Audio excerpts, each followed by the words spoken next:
Now, I'm very pleased to introduce today's topic, Spending Up, a discussion on perpetuity. And in just a few moments, we will bring in our terrific lineup of presenters. In 2015, NCFP conducted the first nationally representative study of family foundations, resulting in our benchmark Trends in Family Philanthropy report. The Trend study is the first in-depth, statistically valid look at the governance, grant-making, and management practices of family foundations in the U.S. NCFP expects to produce this study every 3 to 4 years to generate greater awareness and inform discussions about key trends in family philanthropy.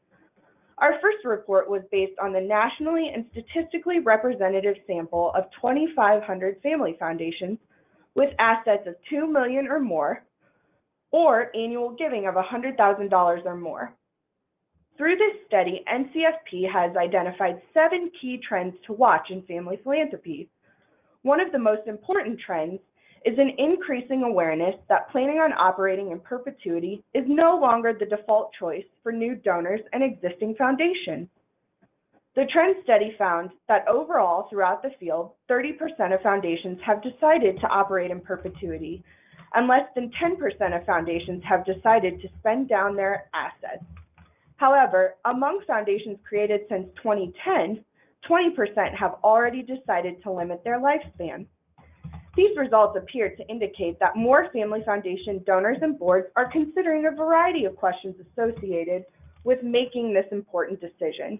The 2 foundations represented on today's call, the Quixote Foundation and the Andrea and Charles Bronfman Philanthropies, carefully considered the options available to them and made a strategic decision to spend out their assets to achieve their goals. This emerging concept of a strategic lifespan is one that we hope all family foundation boards and donors will consider going forward. As you can see on this slide, the older a foundation is, those founded before 1970, the more likely it is to have been established in perpetuity. The younger a foundation is, those established in 2010 or later, the more likely a foundation is to have a limited lifespan. We're curious to know where those of you in our audience today stand on this issue as compared to this national trend. We have a few poll questions to help us figure out this information. To begin, when was your foundation established? Before 1970, 1970 to 1989, 1990 to 2009, or 2010 or later? You should be able to answer now on your screen.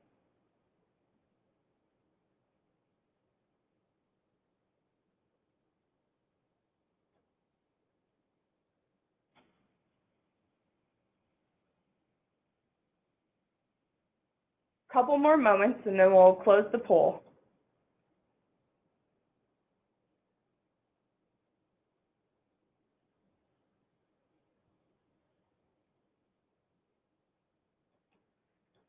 Great. That's really helpful information. We have one more question. We wanted to know what your foundation has decided about your lifespan. Have you made no decision, limited your life, decided to operate in perpetuity, or are you still revisiting the conversation from time to time? You should be able to vote now.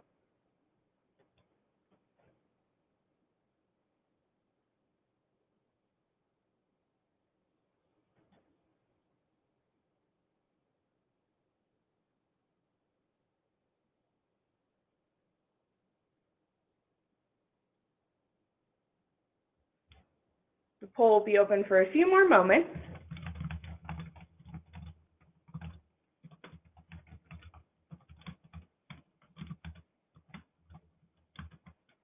Great, thank you. This is really interesting information, and we'll juxtapose these graphs next to the national trends graph in our follow-up email to this webinar. Thank you for participating. Now, many of you, both in the trend study and in other interactions with NCFP, have expressed the importance of considering your foundation's strategic lifespan. Should your foundation operate in perpetuity, or should you limit your foundation's lifespan? We're excited to introduce to today's speakers, who represent two foundations that have considered these questions and made the decision to spend down their assets. To begin today's webinar will be moderated by Dr. Jeffrey Solomon, who oversaw the Andrea and Charles Bronfman Philanthropy spend-down process. Dr. Solomon is a widely recognized expert on philanthropy and has served on numerous nonprofit boards, including the Jim Joseph Foundation and the Council on Foundations, where he chaired the Committee on Ethics and Practice. He also oversaw one of the Bronfman Philanthropy's most innovative launches, the Gift of New York. This program helped families who had lost a loved one during the tragedy of September 11th by providing them with special access to hundreds of arts, cultural, and sports venues as a way to begin the healing process. Joining Dr. Solomon, we are excited to have two representatives from the Quixote Foundation, which will complete its spend-up process at the end of this year. We will be joined by Lenore Hainish, who wears many hats for the foundation and brings a unique sense of joy and a perspective of abundance to her role as a board member and Senior Director of Engagement and Partnerships for the foundation. Lenore is joined by June Wilson, Executive Director Emeritus and board member of the Quixote Foundation, who combines her talent as a dancer and choreographer with the operational expertise of a COO and strategic acumen of a CEO. At Quixote, June artfully guided the design and implementation of their spend-up approach to operating within a strategic lifespan and transformed the foundation's commitment to racial equity. As always, we extend a warm welcome to each of our speakers and to all of you in our audience today, and we look forward to a terrific conversation. As a reminder, for additional information about our speakers' backgrounds, please see the material you received with your registration information. Now, I'm happy to turn things over to Jeff, who will be moderating the rest of today's conversation. Jeff, over to you. Thanks so much. Great introduction, interesting new data. And let me just walk you through how we plan to do this today. I'm going to spend a few minutes talking about the ACBP spend down, followed by June and Lenore being able to talk a bit about the Quixote spend up. And then I'm going to take the opportunity to probe with them some of the questions involved in the time-limited foundation world. And then we'll be responding to questions that have come from each of you. ACBP was founded in 1985 in Montreal as the CRB Foundation. And over time, it expanded its operations to Israel and the United States. And the Andrea and Charles Bronfman Philanthropies was founded in 1997 as sort of the holding foundation of the others. ACBP became a private operating foundation, which becomes relevant when we get into the specifics of the spend down. There were two motivating factors that led to the decision to spend down and the decision subsequently to spend down by 2016. The original decision was made largely because there was no family need to continue the foundation in perpetuity. Generation skipping trusts in Canada result in Charles's children being wealthier than Charles, and they had a mature family conversation. I remind us that if you've seen one family foundation, you've seen one family foundation. A serious conversation that Charles's children had philanthropic interests. They each have their own foundations with their separate interests, separate from those of Charles's. And there was a conscious decision that rather than compromise each other's interests, there would be separate foundations for the key family members. So that led to the decision to spend down. The timing of the spend down is not necessarily a happy story. The family business was Seagram Corporation. It was a global wine and spirits business. It owned 25% of DuPont.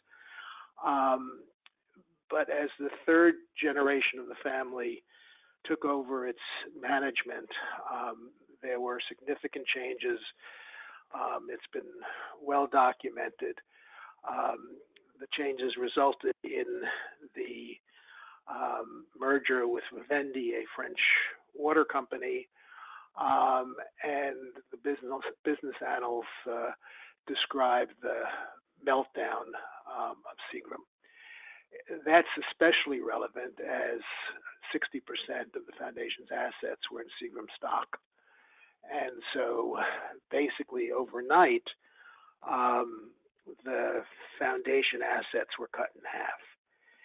The decision that then had to be made was a decision of, do we cut grant making in half, or do we set the time limit of the foundation?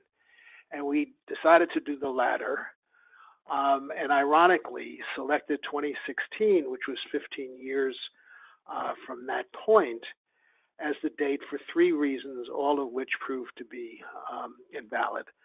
The first was Charles was going to be 85 in 2016, and he thought by then he would be tired of philanthropy. The second was that our two major management staff, the director of our Israel office and myself, were going to be 72 and 71 in 2016, and Charles did not want to start with a new management team in the event that we chose to retire. And the third being that 15 years seemed like a long way off, and it frankly went in the blink of an eye. But once we made that decision in 2001, it allowed us to do something that had become our mantra in any case, which is to plan the work and work the plan. And if we go to the next slide,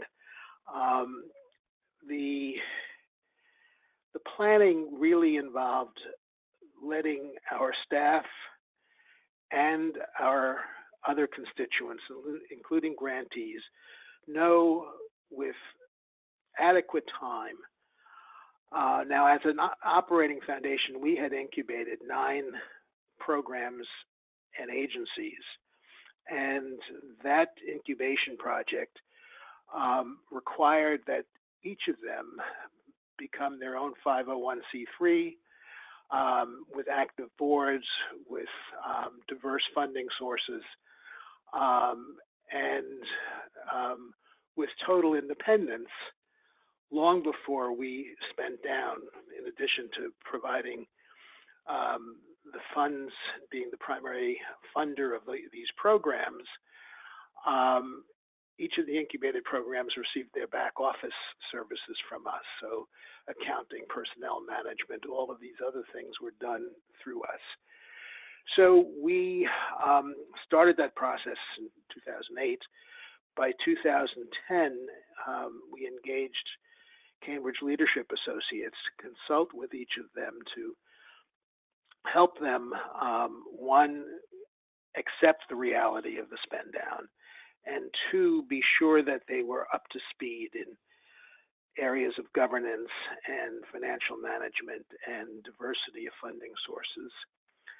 And by 2011, we went public with our spend down plans 5 years before.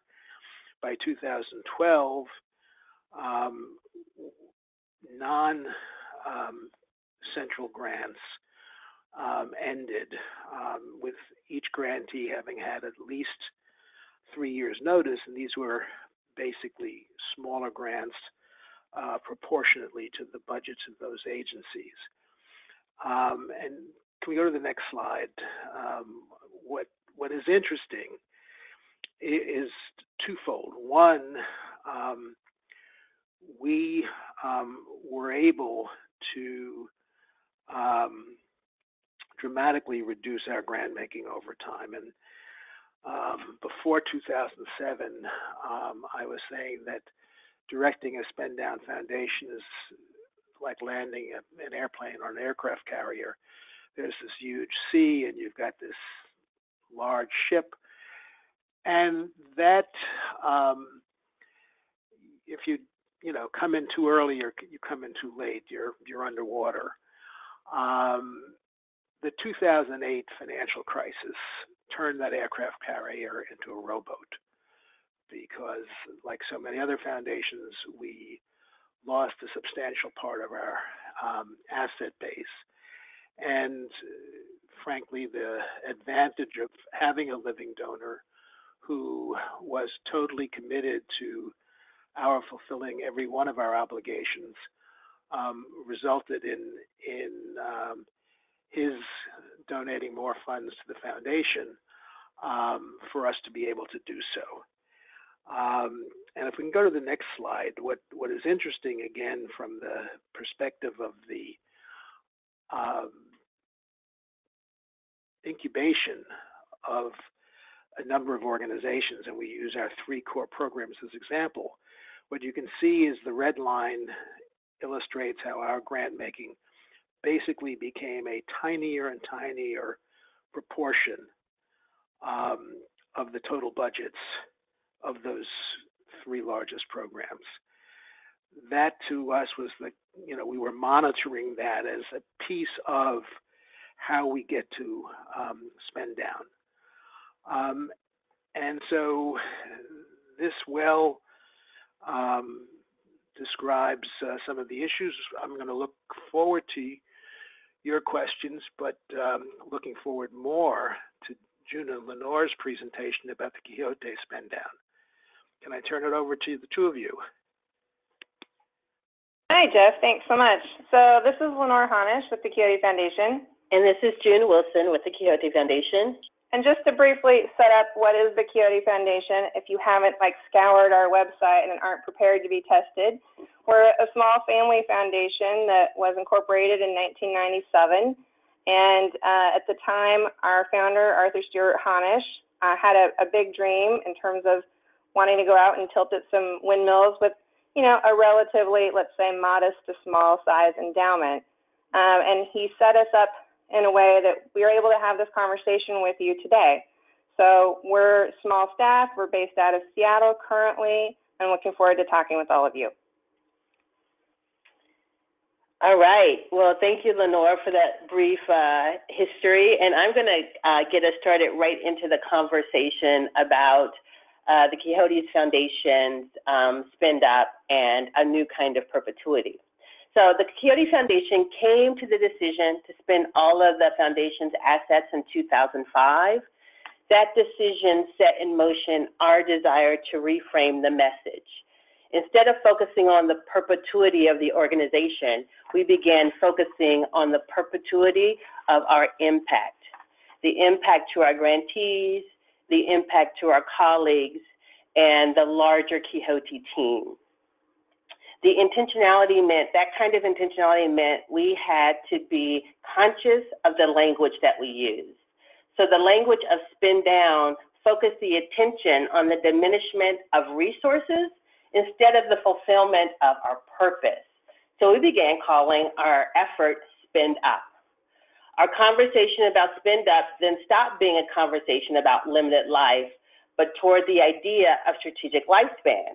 So using strategy to intentionally choose how all of the resources of the foundation could be used to invest in positive change, instead of starting with the premise that the strategy came from a purpose to maintain the endowment into perpetuity. So for us, this idea of a new kind of perpetuity helped flip where our intent would go. Instead of focusing on the money we had, it had to be about the impact the money could do. And I'll just say, I think it sounds a little more fun and engaging than, shall we talk about limiting our life? That gave me a pause earlier when someone said it. I was like, no, let's not talk about that. Anyway, back to you, Jim. And so with that, the decision had to really be rooted in values and beliefs. And so for us, the Quixote Foundation, the very name of the Quixote Foundation was a belief that Stewart had that it wasn't about him or the family legacy. It was about this idea to believe in something unbelievable and see what impact you could have toward that. So he really set us up in the very name of the foundation to be thinking about what it means to have the value be the guiding source for how we talk about the work. And so in that, Stewart's willingness to let go of control was key. Absolutely. I mean, I think the thing that Stewart saw in the world is it needs to be about the work of our grant partners, and there's an awful lot of things out there that obviously need to be done to make our world a better place. And so for him, that's where he wanted to put the focus. And a part of our ability to both let go of control in his willingness to set us up that way and be able to get to being able to look at strategy very clearly is that he wanted the focus to be on the work. And that's why we're the Quixote Foundation. We're about tilting at windmills and looking at what we can do to support our grant partners. And so when you give up control and you have a clear sense of setting the direction around strategy, then it became about how do the resources work for us versus how do we hang on to the resources. And thus, it immediately became, well, what do you want to be perpetual? Is it your impact or your organization? And so as we set those, got really clear around the values and beliefs and set that moving forward, you know, once you make that decision, there are inevitable costs and demands as well as benefits and rewards. And so what we want to talk about in the conversation today are around the qualitative aspects of cost and demand and benefits and rewards versus the quantitative. Because quantitatively, every foundation who makes this decision or whatever decision they make, that quantitative piece will depend on their organization and will look very different. But many of the qualitative pieces, the emotional pieces, there will be some resonance across organizations that we want to highlight here. And I'll just say, add to that to say, when we were doing our research, it wasn't the quantitative pieces from other foundations that we talked to that really stood with us over time. It was things like, our board really grappled at this particular moment about whether or not we should try and reconstitute the endowment, or should we stay in the course, or this happened and we weren't sure what to do. And those are the kinds of things we went back to time and again. So one of the big costs and demands that came up again and again was the willingness to get ahead of yourself. And it's funny, this picture of skis, when I came to the foundation, we did a retreat and I learned to ski for the first time. And when you're skiing, if you're a new skier, the decision to sit back versus lean forward is very difficult to do.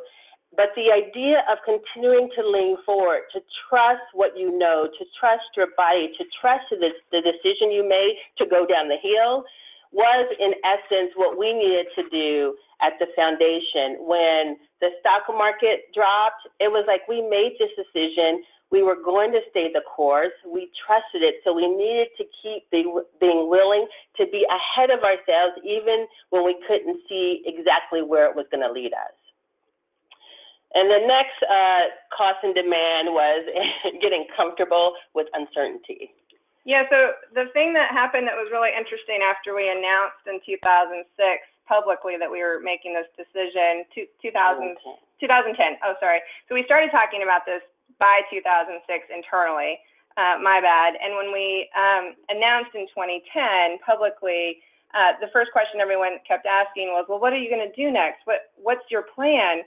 And there was a moment for me, honestly, and individually, that I was like taken aback by the question that everyone, like, that's all they could talk about when they would chat with me. And I was like, I don't know what my plan is in X number of years, let alone after Quixote. And I finally realized that makes sense, because we're in something that not only have we been talking about for years, but I can't know what's next or even really think about next and be 110% in the life of Quixote at that particular point in time and all along the way, even now.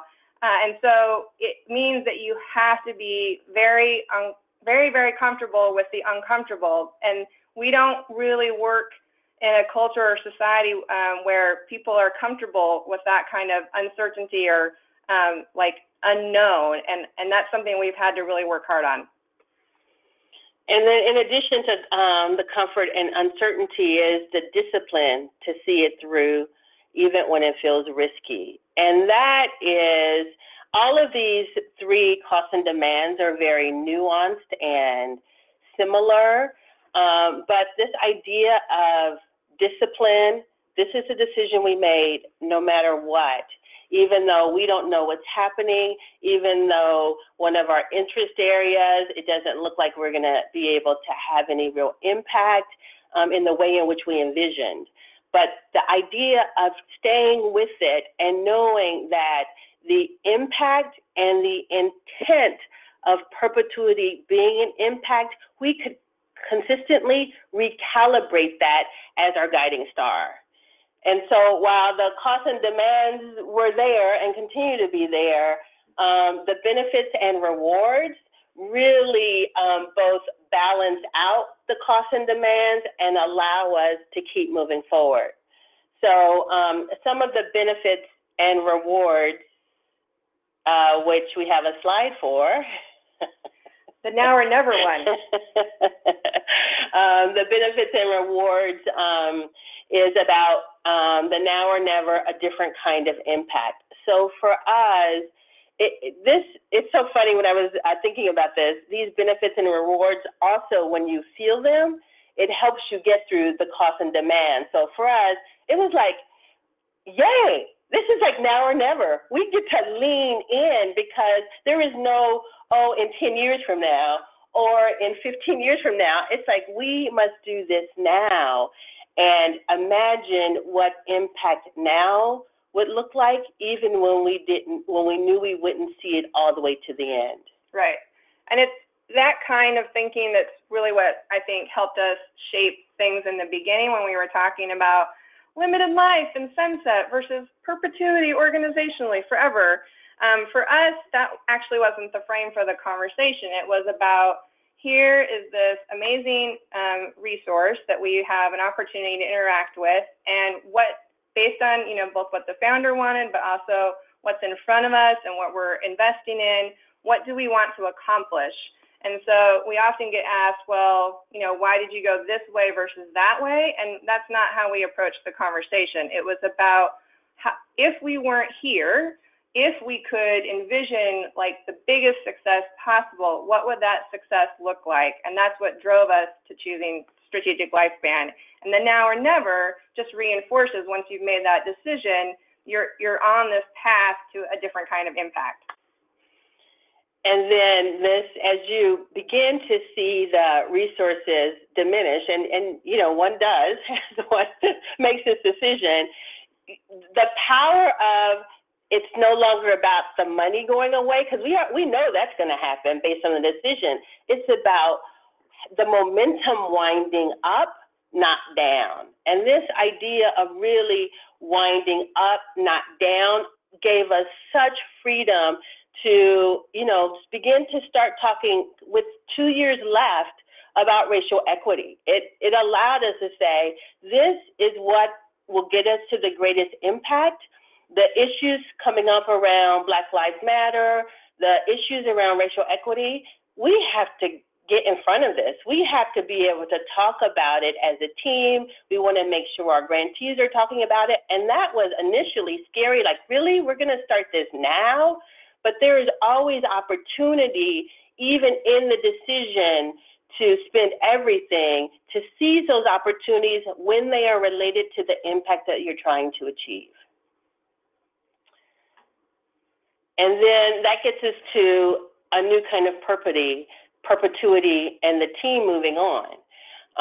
Really, when you invest in the decision to spend everything, you're investing in your grantees, you're investing in their future, and you're also needing to invest in your team.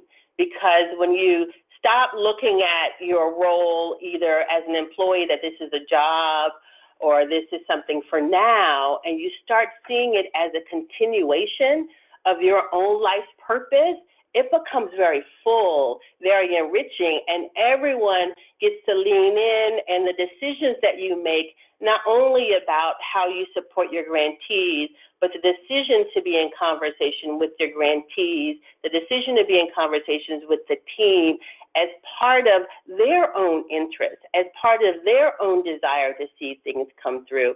It shifts how you think about the work, and it really is imagining the continuation living on beyond the organization, both in the grantees and in the team that has supported the process along the way. And so that gets us to the end of our slides. We have some questions that we would like folks to ponder as they consider strategic perpetuity or strategic lifespan. And you all can read those, so I'm not going to go over them again. I did see that we got a question about 10 minutes ago, and it says, if you're providing a significant percentage of an organization's resources, so I'm guessing you're meaning if you're one of their main funders, tips on how to ensure their sustainability if the foundation is a limited life foundation. And, you know, there's lots of like all the smart things you know how to do in grant making that I think we could, you know, make a long list of, like everything from general operating support to really getting to know the people and make connections. The biggest tip though, and this is where the benefits and rewards and the cost and demands come in are for us, is that it's about trust. You have to take a leap. You know, if it's a group particularly where you're a major funder, you want to obviously be in conversation with them. You want to, like I said, do all the sort of like things we know that make good grant making, and yet you're not going to be able to guarantee anything. That said, and that's a cost, like that's risky. It's a demand. The benefit is you get into a new kind of conversation with your grant partners where, you know, at some point they know there's nothing necessarily forthcoming in the form of a nice check. You have different kinds of conversations at that point. And when we started having those kinds of conversations, we said, you know, you're our legacy now. Like we're living on through you. Our mission is now in your hands. And we have to trust that you understand it's not about the investments we've made over time. It's about we've had faith and trust that we believe you are someone as an organization, as an entity that can carry forward what we want to see in the world. And so, you know, doing all the things you can do, obviously, as you go along to make someone's organization as sustainable as possible is great. But I think the best gift around seeing someone to sustainability is about trust, and the benefit and reward is when you only have so much time left to talk about the hard things, then you get it done. Thank you both. I'm going to ask a couple of questions, if I might, and hopefully turn this into a conversation about our shared experiences in spending up or spending down. And let me start with the question of what were the surprises during this process? It's a good question. It's a very good question. And, you know, as we're, you know, really wrapping up administratively, my initial response to you about the greatest surprise and reflection is the excitement. I mean, the greatest surprise was not the fear that we thought, certainly I thought might lead the team and even our grantees, and we all talked a lot about it, but the excitement, the way in which we were able to engage, that and the momentum that built, that was something that we could never have expected, and that was exciting.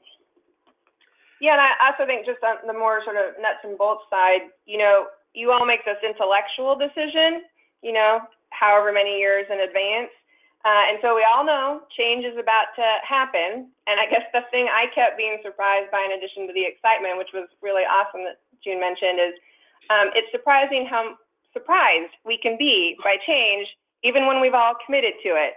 And so that is kind of like a crazy thing, and yet we all know change is one of the hardest things for humans to navigate despite its constancy. So that's just something on the human side to keep in mind. No, I very much identify with what you're both saying. One of the surprises we experienced was 2012, we basically told each of our incubated grantees how much money they were going to get through the end of the life of the foundation. And we said, you decide how you'd like it spread over the next 5 years. You can have it all up front if you want. You can have it all at the end. You can have a downward curve, an upward curve. You're the management. This gets to the heart of your talking about giving up control. And so we gave up control, and the surprise was, to an organization, they basically wanted the money as quickly as possible. And we did not think that would be necessarily the most strategic move on their parts, but it all worked out well in the end. So one of the other questions that I have is, there's no school for foundations that spend up or spend down, and you know, when we look at the literature, it's filled with examples, but there's very little on talking about what needs to be done. Where, you know, did you work with colleagues? Where did you get some of your ideas from? Was it your team solely working independently that came up with the approaches? How did you do it? So I will talk from my time when I came to the foundation in 2007. And when I came to the foundation then as the operations director, I was told coming in that the foundation would be closing its doors by the end of 2017. And that was an exciting opportunity. And so from the beginning, it was always in the forefront of my mind about how to structure things operationally. And we spent a lot of time talking to other colleagues. I mean, we were part of the spin down working group, several colleagues who were both in the process of making that decision. We would come together on monthly calls. We all participated in that and gleaned a lot of information from that. Lenore? I think the idea is, of course, that you're going to have it all structured and planned out. And so what June said is true. And yet there are so many things that we thought might go a particular way and did not, or things that came up that we could not have anticipated. And I'll just say, if you really don't have a clear understanding of like your board, your staff, your family's stress behaviors, it's an important thing to figure out, I think, regardless. I just read this thing about having your like emergency kit for emotional resilience. I think that's a good thing whether you're doing a strategic lifespan towards strategic perpetuity or strategic spend up, either direction I think has some stressors that it's good to understand how people react to change and stress. So in that we couldn't structure around that per se, we did do a lot of things around like understanding how and why people work the way they do, what their style is, what the best conditions are for everyone to work at sort of their, you know, highest together. And I think that's the kind of glue that saw us through things. No, I think you're absolutely right. And coming back to the question about when you're providing a significant proportion of an organization's resources, how, you know, I think the honest discussions, at least in my experience, only went so far. I remember when we hired Cambridge Associates and they began working with each of the organizations. One of the benefits that was unanticipated at the time was the organizations suddenly accepted the reality of our closing in 2016. Up until then, it seemed like a long way off plan. And so I'm wondering the honest conversations that you were able to have. Did you have any third-party facilitator, or were you able to do it directly? C, all of the above. And or other options we've not yet stated. I mean, I think we did and have done sort of all the different options to have the hard conversations. And and because, again, like the blog talks about that we did, how structure will set you free, because you're in this frame and this commitment, it's not like you just throw the piece of spaghetti on the wall and see what happens the one time. You often in certain situations have to come at it from other angles again and again because you've made this commitment. But I don't know, what would you say, June? Yeah, I definitely agree, all of the above. And what I want to make sure to not to really reinforce is that no matter how many times you say it that you're going away, that people don't get it. And they keep thinking that means something else. And literally, I mean, when you're not within the organization, and as we talk with our grantees had a wide range of thoughts of what that would mean, both for us and to them, as well as colleagues in the field would say, oh, Eric and Lenore are going to go off and, start some other foundation or have some other structure. And no matter what you say, this is it, this is going away, this is all there is, everyone has a different idea of what that actually looks like. Indeed. You can't say it enough, you can't say it early enough. If you decide on strategic lifespan in the spending everything category, say it early, say it often, say it loud, say it in multiple languages and mediums. Yeah. So let me pursue that a little bit, because I think you're right. The communications is very challenging. How did you do it? What was the first time that you went to your various shareholders, stakeholders, and said, here's our plan? It was really in 2010 when we announced. I mean, we, up to that point, we knew we were doing it and talked a lot about what it might look like. But in 2010, partly why we announced in the way that we announced and kind of through a celebratory gathering around it, is that we knew that we didn't know and didn't have the answer around exactly what it would look like. That we knew our grantees would be part of how this would evolve. We knew colleagues in the field would be coming along with us. And so we didn't have the answer. And so the way in which we did it was in the moment. I mean, literally every conversation we had, we learned something new, and we recalibrated or affirmed in the moment. Right. And we had individual calls with major grantees, with colleagues, we'd been working with, et cetera. So we did that kind of sort of in the nuts and bolts thing. We, as June said, had this awesome spend up celebratory party and gathering of, grant partners, Quixote friends and family, if you will. And then we just kept reiterating it. And so, you might think, oh, I've told them all once, if you're in this path and you're on this, trajectory, and you just need to keep saying it.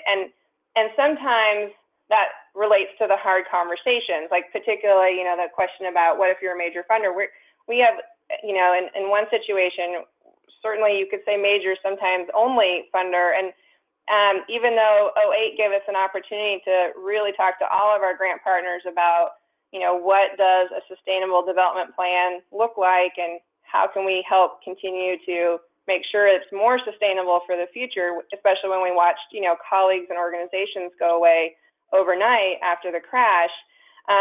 When we announced in 2010, then it just gave us the opportunity to press further into the conversation about, so the reality means this, what will that mean for you in your future, and to keep those conversations going. And those conversations continued through the entire time. I mean, till, you know, the end of really 2016, there were constant conversations. Indeed. So let's bring the helicopter down a little bit from the conceptual to some very pragmatic questions. What are your plans with regard to your website, any intellectual property you may own, your personnel? I find that when colleagues call and ask about the spend down, it's your archives, it's those kinds of questions that they are most interested in. Yes, and they rightfully should be, because it takes some planning and thought process. And again, this is one of those things where, like, when the goalposts are, you know, several football fields away, and you have this nice long arc of time, like, you know, several years, and you can say at some point we'll talk about archiving and how that's all going to come together, because currently you're still trying to, like, rejigger the filing system from one situation to another, and, you know, your daily operational shall we say, opportunities, trying to figure out how you're going to put a bow on something later on always is that, like, nice project we could have a conversation about, but it's never the hot fire right in front of you. So until it is. Until you're literally going through every grant file by hand and deciding what really needs to be in a file that's going to be kept for forever for researching purposes. With that setup, I would just turn it over to June. Yeah, so for archiving, we decided to go with Indiana University to archive all of our records, and we shipped all of our files, other than the financial files, over to Indiana University, who will be archiving them for us and making them available to researchers, as well as digital files are available and up, or in the process of getting up. And again, if we hadn't kept putting that goalpost off, and I'm saying this out loud, I would recommend anyone, if you have a date, to start that process much sooner. It took a tremendous amount of time, and if we had been letting go of files earlier and had that structure down, it would have saved us, I think, stress in the end. Yeah, and I'll just give a shout out, because I think, you know, there's different options people could go with. We were really happy to have received the idea of Indiana University from the National Center for Family Philanthropy, and it was a great suggestion, so thank you again for that. And we've been so pleased to be able to work with them. Dr. Angela Wyatt is a philanthropic studies archivist, and she can actually help you in your process if you're looking at archiving. She works for the University Library for the Ruth Lilly Special Collections and Archives section, and she will come to you, hopefully, if you are, like, able to get in on their queue, if you will. And we just lucked out that this happened for us, and she was able to help us see what we needed to put together and how we wanted to pull things, and really help us understand that as much as it was about the grant files for research purposes, it was also about anything that had to do with who we were and how we were in the world. And that helped us rethink things that we might have just, chucked into the recycling, if you will. And so if you can establish a relationship with wherever you're going to archive early on, that they'll give you guidance and help you potentially in a way that you probably hadn't imagined. And it decreased our stress greatly once we contacted them. But I will add, ultimately, and I remember the week, not 5 days in a row, but literally the week that I spent going through files with 4 choices: destroy, recycle, move, scan, or save. And it's just unpleasant work. Yeah. Yes, Jeff. Yes, I hear you. I love that you did it in a week. That was awesome. I'm not going to even say how long it took us and me. That was one of the people leading the charge on this end. I will say, back to your other question about the nitty gritty, another thing that Dr. Wyatt has helped us with is, everything that we have electronically, she's been able to help us figure out how we are transitioning that as well, including our website. They have this, I'm not very technically oriented, but they basically what is it, June? The Wayback Machine. Yeah, they basically have a way of tracking your website and moving it so that it can also be a part of your archive and your deed of gift when you make that choice. And relative to our website, if anyone was on our website yesterday or earlier this week, if they go to our website today, it looks very different, because what we did with our design team was also to make our website an archive. And we took all of the versions of our website, and you have to get through past the first page, but when you go back up to view the exhibition, we began to think of the website and the things that we had on our website as an archive exhibition. And so we worked with our design team, so it's fairly static, but you can go in and see who we were and the kinds of things that we did, and see the kinds of images that we've used and put together.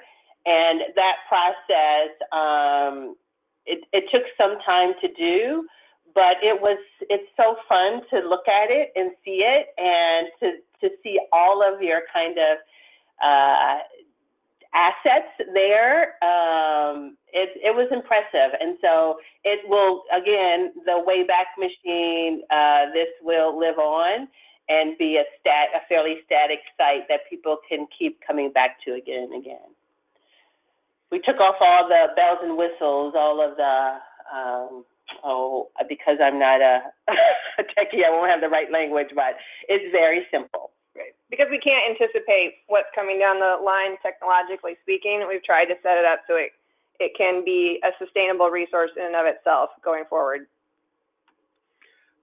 The one thing I would add in our case is we had some intellectual property, some things that we've developed over the years, as well as monographs and books, and gave those rights to the various grantees that could best make use of them. Yeah, and Dr. Wyatt helped us think about, in the deed of gift, what needs to go to whom, or what restrictions, if any. So again, if whomever you might be talking to about archive conversations, speak to them early and often so that you might figure out all the many facets of said archiving project. So if we can, let's go back for a moment, especially looking to you, Lenore, to respond to this. The decision to, if you will, spend up, what drove it in terms of the family dynamics and your board's consideration of it? Sure. So we've had the, as we like to say in family philanthropy, the family and non-family mix from the get-go. And one of the things that we looked at, we looked at many things, and they all came up really after Stuart died unexpectedly. So we had a great number of changes that we were contemplating. We used to operate anonymously. Would we start putting our name on things? We used to have a long rambling mission. Would we try and become more focused, shall we say? And even Stuart, in some of his, later in life, with the foundation kinds of notes, was like, are we really making the impact that we could be making? We feel kind of scattershot. So it wasn't anything we felt like was dramatically different than what Stuart was thinking. But that said, he set us up in a way to be able to look at the question of strategic lifespan and whether or not we wanted to spend everything or exist in organizational perpetuity. And so because we had that freedom, we then, thought about what we were investing in. And, we're a small entity that was interested in making change in big areas. And so again, it's for us, it was all a part of the sort of big questions I think every foundation, tackles, but they just don't necessarily add on the conversation piece or line of, well, what if we weren't here in 5 years? And I think that's important to have at a big picture level, because it could be that you're not here in 5 years because of any number of things, not because necessarily you chose it, right? It could be a a market crash again in the future. It could be something that happens in the family, and people don't want to go on with the foundation. So knowing what a potential end would look like, in my mind, is getting out ahead of all sorts of scenarios. And so for us, when we looked at the actual question of what do we want to accomplish, this became a way for us to get to that, knowing that setting a time frame gave us the opportunity to invest more into our grant partners so they could make bigger impact, we could make bigger impact. That's what drove it really from the get-go. No, it's very interesting. The whole issue of time. Time is one of the major assets that we have, and too often the default position, whether it be perpetuity or time limitation, is done without adequate thought, often on the part of the founder or founders, and then on the part of boards where that option exists. And I think what we're seeing, and we saw the trend in the poll taken of the listeners today, what we're seeing is the generation that's starting its foundation since the 90s are not letting perpetuity become the default position. They're at least engaging on it, and I think that NCFP is really providing the field with important resources in raising these questions and providing some data, because there's been so little data. I want to invite everybody to submit any questions following the instructions that were given at the very beginning, and I think that may be coming up in a moment. Well, I think you're right, Jeff, that NCFP is providing important resources to the field. And one of those resources in my mind is having a conversation about having conversations, right? So when I first started in philanthropy, if you said, well, we're thinking about considering limited life, 15 years ago, it was sort of like you'd said to the room, hey, I'm picturing you all naked, and everyone sucked in their stomach, right? And I think because it's been framed sometimes as this either or type of choice versus, there's any number of strategies you can take, even if you're mandated in perpetuity, right? You can look at what if we spent more than 5% for X number of years because we want this kind of impact. I think even if you're looking at the conversation as a perpetuity forever organization, it just gives you a different way to talk about values and beliefs when you have the question on the table, well, if we had to end in 5 years, 10 years, 15 years, what does success look like? It's different than saying, well, we'll get to that in the next strategic plan. So I think just giving the field this, space is such a gift from NCFP to have more conversations like this. I totally agree. We have some questions that have come through, and first one is, I'm looking for tools on how you project market return and adjust spending as you're spending down, as well as the process to notify AG's office, IRS, etc. Right. That's an excellent question, and definitely not my forte, but my quick answer would say, have a great investment team. So we've worked with an organization called Alpha Investments. They are an investment consultant, meaning they sell no products other than their smarty pants advice. And that was very important for us, having gone through several sets of money managers.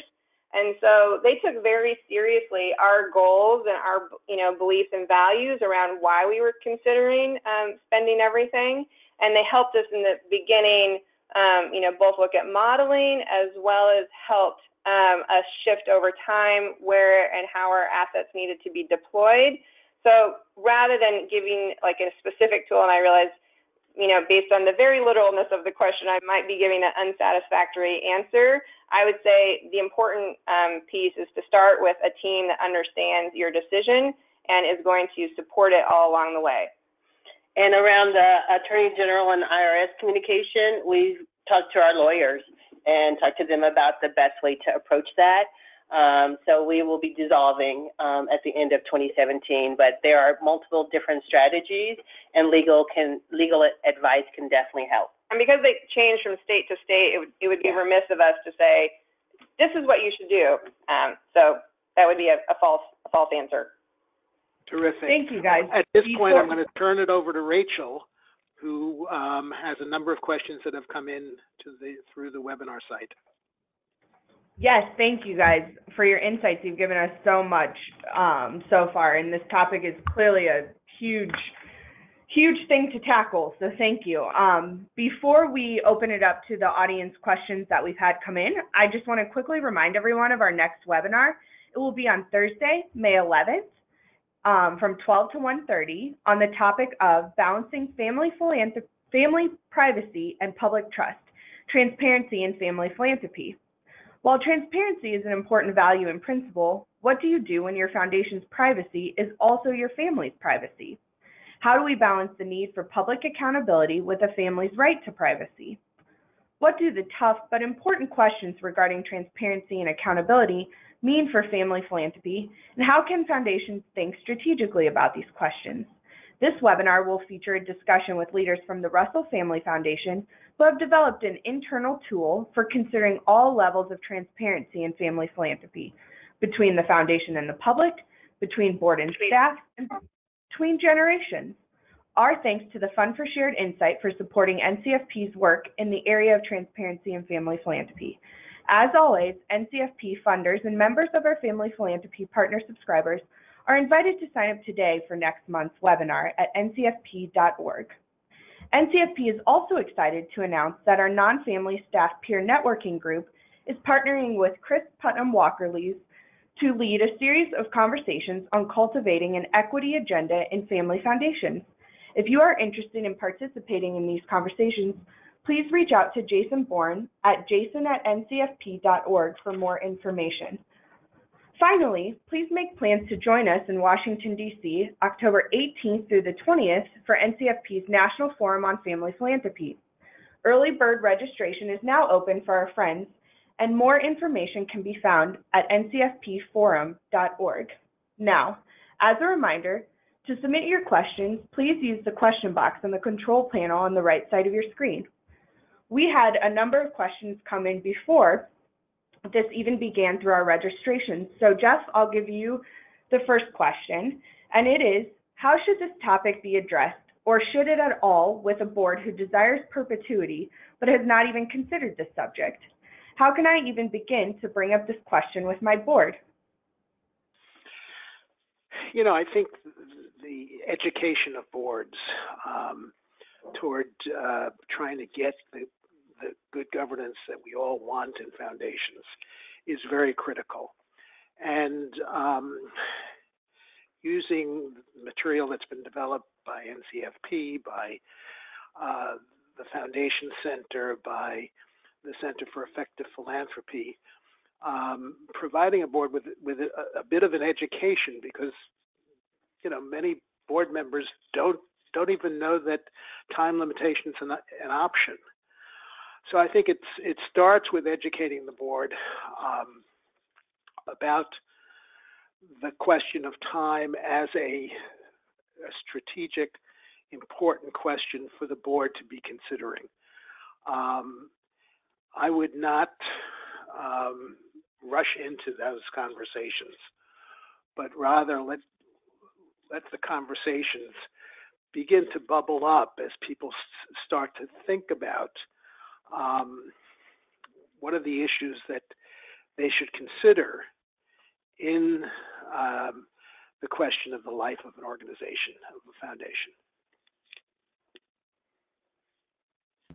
Thank you. Lenora June, do you have anything to add? I think Jess said it well, and I'll just reiterate, I think it's an interesting exercise regardless of where you sit around strategic lifespan and what path or paths you might take. It's an interesting exercise to talk about So if we had to go out of business tomorrow, and certainly I do believe that's our purpose in philanthropy, is to take up the question of how do we put ourselves out of business by, working on the missions that we're working on. But if it would happen sooner than we thought, what would that picture look like? Great, thank you. For our next question, Jeff, I'll turn this over to you to begin as well. Can you discuss whether you recommend a longer-term plan for spending up the foundation? For example, will be done in 10 years and will spend around 10% of our assets each year?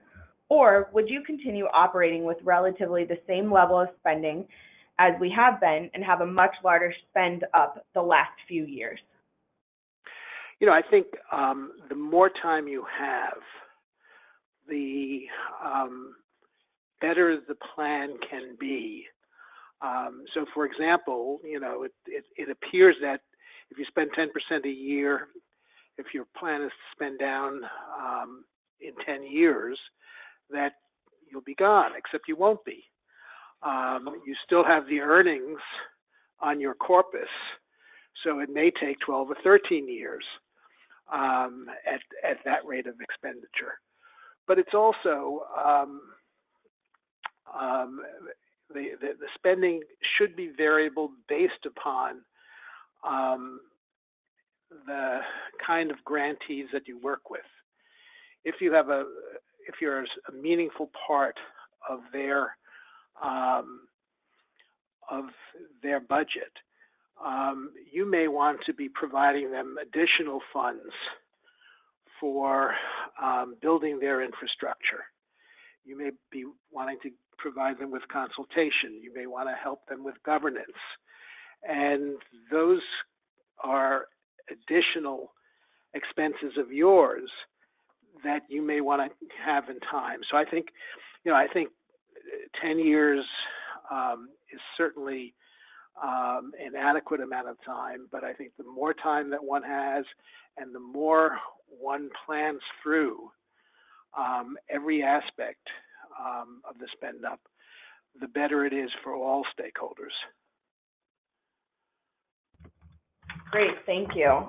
I love the idea that you should really take into account the kind of grantees you work with. It speaks to the individuality, as you said earlier, about each family foundation. June and Lenore, we've had multiple questions come in about how your co-executive director leadership structure works. Would you guys mind speaking to that? Yeah, sure. I'll speak a little bit to it and I'll let Lenore speak to it. It really came about, I came in, as I said earlier, as an operations director, and it really came about as discussion related to Lenore and I's strengths and energy and commitment together of working together. And so, when I came to the foundation, I didn't ever expect or anticipate, certainly not at the end, that I would become the executive director. There was, we're a small foundation with ceiling, I just assumed, okay, I will be operations director throughout. Assuming. However, the way it played out was really playing to our strengths and being open and flexible to meet each other's needs. And so the co-executive director opportunity and decision was fairly organic and was how we were working anyway, in all honesty. What do you say, Lenore? I think June's brilliant, and I've been so lucky to be able to work with her. And, part of the structure will set you free idea in our blog is that once you, are in this commitment that you've made, you I think recognize the really special sauce when something is working. And so I certainly don't ever have to be the person in charge. I want to do the best thing for the foundation always at Quixote. And it felt like sharing leadership was an opportunity to both remind myself and practice following and learning new skills, as well as giving June an opportunity to stretch and do something in a different way. And so that's something to consider, if you have staff and what your staff situation is, how is this fulfilling for people who, are likely making a big commitment to stay with you till the end and then jump off the cliff of, I don't know what's next. I think one of the ways you can reward people for, staying with your particular foundation, if you're spending everything, for sure, is, looking at alternate ways that you might operate and how people can do different things and get experience they might have had otherwise if you just sort of continued on a traditional path. I hope that made sense. I felt like there were a lot of words. It did. That's great. I love the idea of working together. It sounds like you guys just are a very natural fit for one another, and it's clear to all of us on this webinar, as well as all of us that have met you in real life. So that's nice of you to say, and I'll say we have gotten there, and there have times when it has not been natural. I say that with all love in my heart towards June, and I think she would say the same back at me. And so that's the place where you can't not talk about like how when I don't do X, it drives June crazy, and when she does this, I'm like, why are you doing that?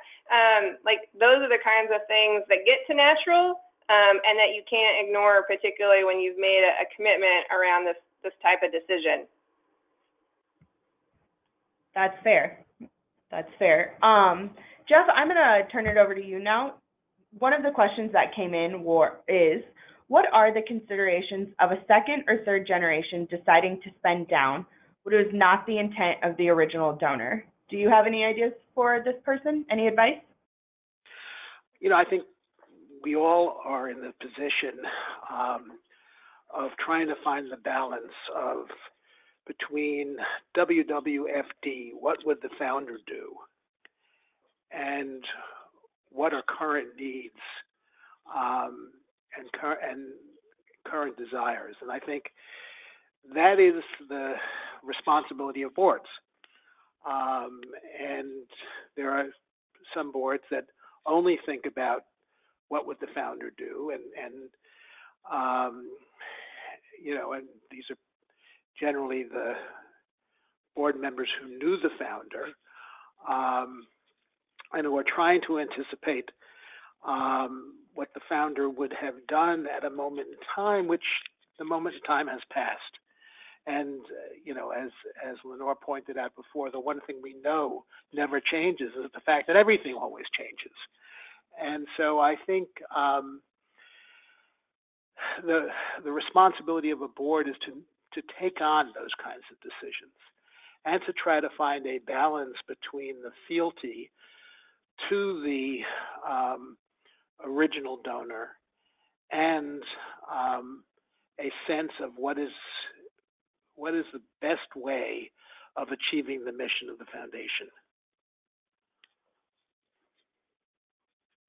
Yeah, that's great. Change is constant. Lenore, June, anything to add?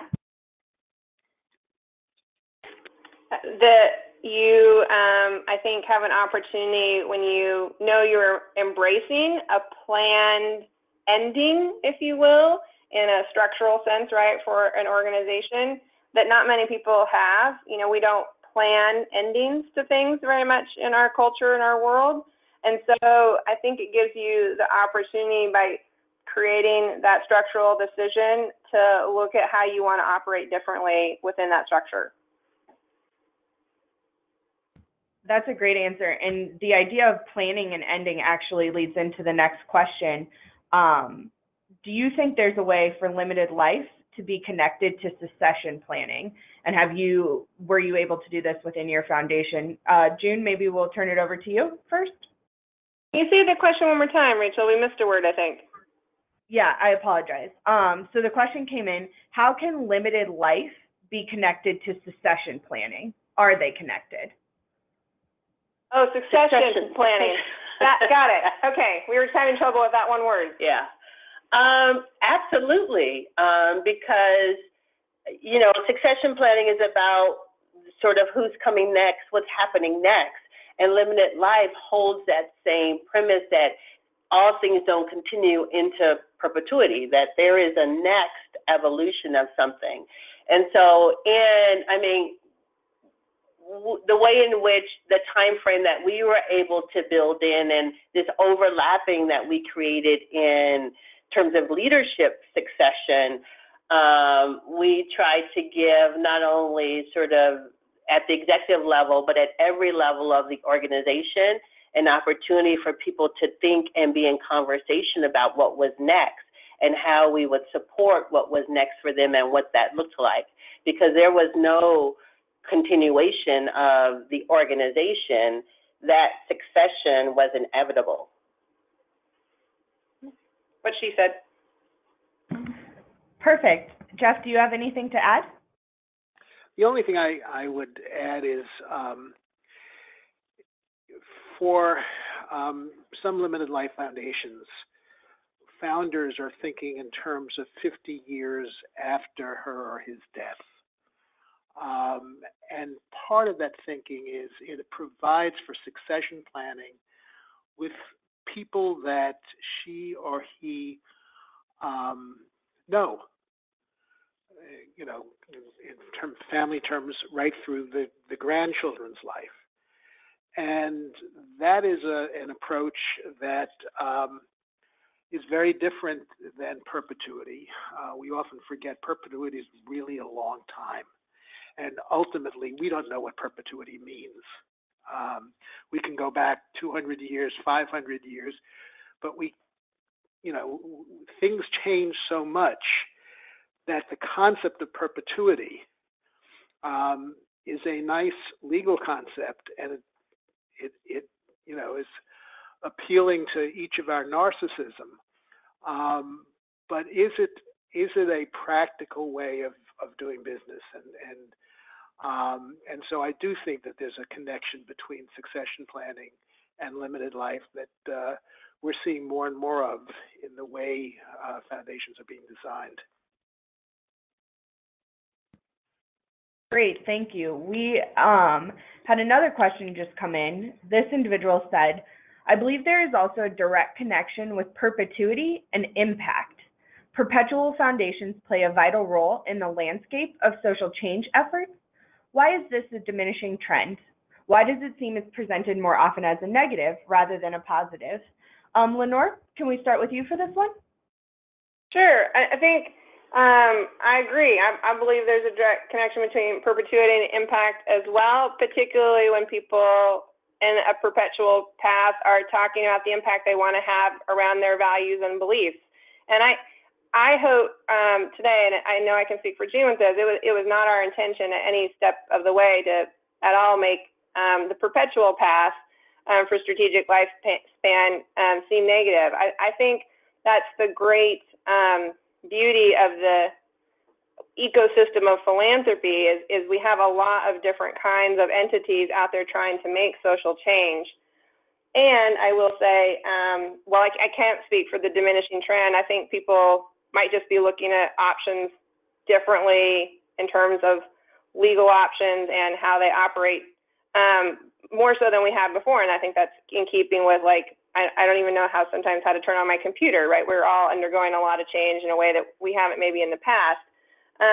But I will say, I think that the onus on a perpetual foundation is to lean in as if they might not be around because others will follow their lead in their work. And that has an opportunity to sort of both incubate and accelerate change and work and impact in the field and with grant partners and, in public-private partnerships. And so given some of the enormity of the challenges we face in the world, I think we have to have different kinds of foundations operating in different ways. And that means, yes, we have to have perpetual foundations, and I hope they will continue to lean in and lead us about how we can make that great big change that's needed. Jeff, do you have anything to add? I would very much identify with what Lenore just said. I think the issue is not perpetuity versus limited life, but the issue is leaning in and fulfilling the responsibility, the sacred responsibility that directors have to fulfill the mission of the foundation. And one of the things that limited life does is it focuses a board because they only have a limited amount of time to work on their issue. And to the degree that perpetual boards are able to feel that same sense of motivation, it is that much better for the field and for society. Thank you. That's great. We have one final question before we wrap up. This one is specifically for Lenore. Would you mind please explaining what an emotional toolkit consists of from what you mentioned earlier? Gosh, wouldn't it be great if I knew? Please, anyone else who would like to write in ideas or suggestions right now, just type away. I was in Canada recently, and the Canada Public Health Ministry was talking about, in an article I was reading, I'll just try to do the gist of it, basically how, more and more with the amount of time people spend working, workplaces need to think about emotional resilience, is my paraphrasing, and how you help employees and help teams, build emotional resilience, navigate change, et cetera. And one of the things they advised was, build your own emotional toolkit for like in times of stress or change. And I thought literally, oh, that would have been great for us to do about 10 years ago. what would we have stuck in our emotional toolkits? And so, I think I can say for mine, it's been, staying in hard conversations, picture me like tears or ranting or, any number of horrible behaviors, as we've gone along the way because of my commitment to this organization and its people and its mission. And so, staying in, how do I do that is really where I need to be clear about, the resources I need in my individual life, whether it's, I'm out walking or I'm reading or, the things that fill me with joy and give me balance. So I don't have a good list yet. I'm at Lenore Tilts if you would like to send me ideas. But maybe June would have something she'd add for like what you've seen we've done to navigate along the way. I mean, I think the greatest aha came up around this idea of, how do we take care of our emotional house? It really when we were doing some of the racial equity work. And because it was emotional, and continuing to think about what are the things that nourish us so that we can stay in conversation, and it wasn't all just drink, it was, certainly good food, making sure we had great facilitators, making sure that we had a wide variety of things to read and be available for different personalities.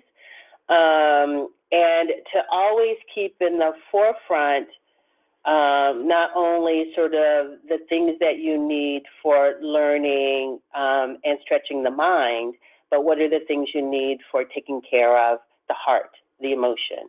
And that is, they have to go hand in hand if you want to have a strong, resilient organization and make sure its people are thriving and moving forward. And I guess I would add one of the things that I've contemplated, and I don't know how you put it in your emotional toolkit, but is abundance. We work in a world of abundance to try and address disparity and scarcity in some way. And yet I see so often sometimes a trap we fall into in philanthropy where in counting widgets or trying to make sure we're making the smartest governing decision, we sometimes act to each other, our colleagues and our family and our grant partners with scarcity. And so, if I could figure out how to sort of package abundance and recommit to it and keep it alive every day, that's what I would try to hold in my heart if I had to go back and do things again with each decision every day. That's such a great visual. I'm going to bring this up in NCFP staff meeting next week, actually, and suggest we all look at emotional toolkits here in DC. So we've got just a few minutes left, but I just wanted to give all of our presenters a chance for parting advice. Jeff, over to you. Do you have any last minute words for everyone? No, I think the issue of time limitation is just one of the myriad of wonderful blessings we have to be in this field and to work and live in a country that encourages philanthropy, the love of humankind. That's great. Thank you. Lenore, anything? I'll go back to the questions to ponder for your board, for your staff, for your grant partners even. What does fulfilling your mission look like, and how do you get there? Great, thank you. And last but not least, June. And there is really no right or wrong. We get to decide along the way. We do not have to be guided by this idea that we're going to do it right or we're going to do it wrong or someone else is doing it right or wrong. We get to do it, and in the doing it, it is right for who we are in that moment. What a great way to end. Thank you so much to all of our speakers for this terrific conversation, and thanks to all of you in the audience for joining in. Please let us know if you have any further questions on this topic. Finally, please remember to fill out the survey at the end of this webinar. And as a reminder, please make plans to join us on May 11th for Balancing Family Privacy and Public Trust, Transparency and Family Philanthropy. Have a great day, everyone. Goodbye.